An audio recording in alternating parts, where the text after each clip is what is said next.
नमस्कार मित्रांनो, तर माझ्या YouTube चॅनलमध्ये तुमचं सर्वांचं मनापासून स्वागत.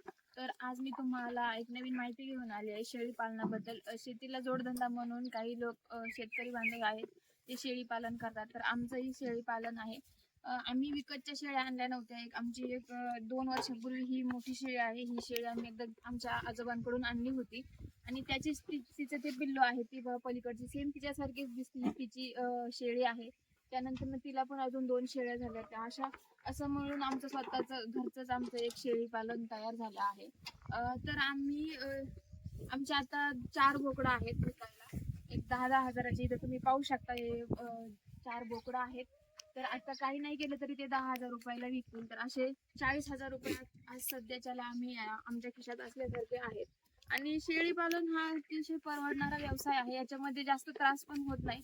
एक व्यक्ती एक अर्धा पाऊण तास जरी यांना दिला तरी पण त्यांचं खाण्याचं वगैरे मॅनेज होऊन जातं.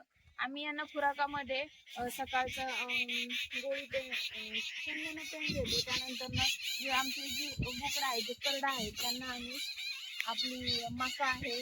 त्यानंतर आमच्या घरचंच हे असल्यामुळे गहू आणि हरभरा असल्यामुळं आम्ही संध्याकाळचा 1 किलोचा हरभऱ्याची डाळ ती भिजत घालतो आणि सकाळची आम्ही बोकडांना हरभऱ्याची डाळ चारतो. त्यामुळे आमचे एक 7 ते 8 महिन्यामध्ये जे बोकडं आहेत ते एक 12-13 हजारापर्यंत एक बोकड विकतं. असे बोकडं तयार होतात.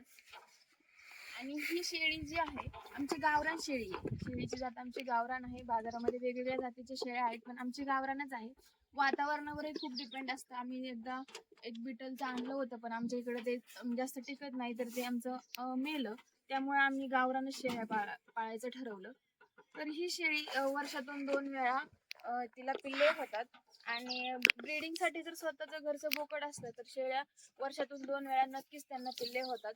त्यामुळे यांचं उत्पन्न वर्षाचे 12-13 महिन्यात 10 करडं जरी आले, 5 शेळ्यांचे जर 10 करडं झाले तर कमीत कमी एक करडू 12 ते 13 हजाराला.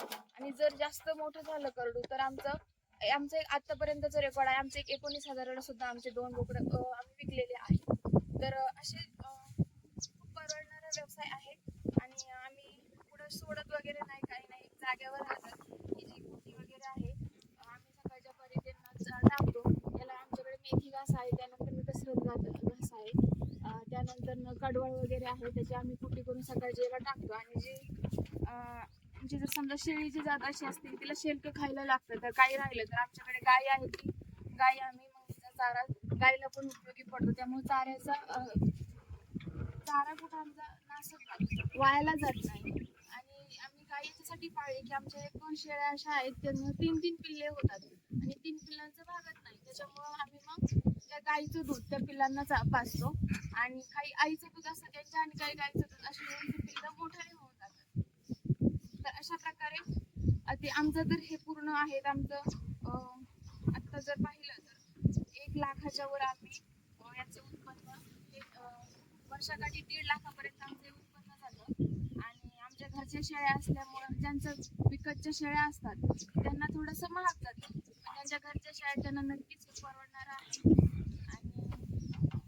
आणि ज्यांचं घरचं खाणं आहे ना त्यांना हा व्यवसाय अतिशय चांगला आहे. आणि आता सध्या जर तुम्ही पाहता मार्केटमध्ये बाजार नाही आहे शेतीसाठी, त्यामुळे आम्ही आता असं ठरवलंय की आम्ही शेळी पालन जास्त वाढवणार आहे.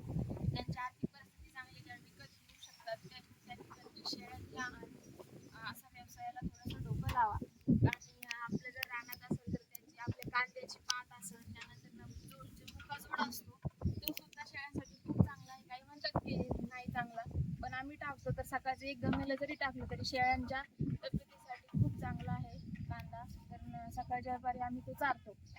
अशा पद्धतीने आमचा हा व्यवसाय आहे. व्हिडिओ आवडला असेल तर चॅनलला आमच्या सबस्क्राईब करा, लाईक करा. आणि जर तुम्हाला याच्याबद्दल माहिती पाहिजे असेल तर कमेंट करा, मी नक्कीच तुम्हाला याच्यामध्ये माहिती देईल.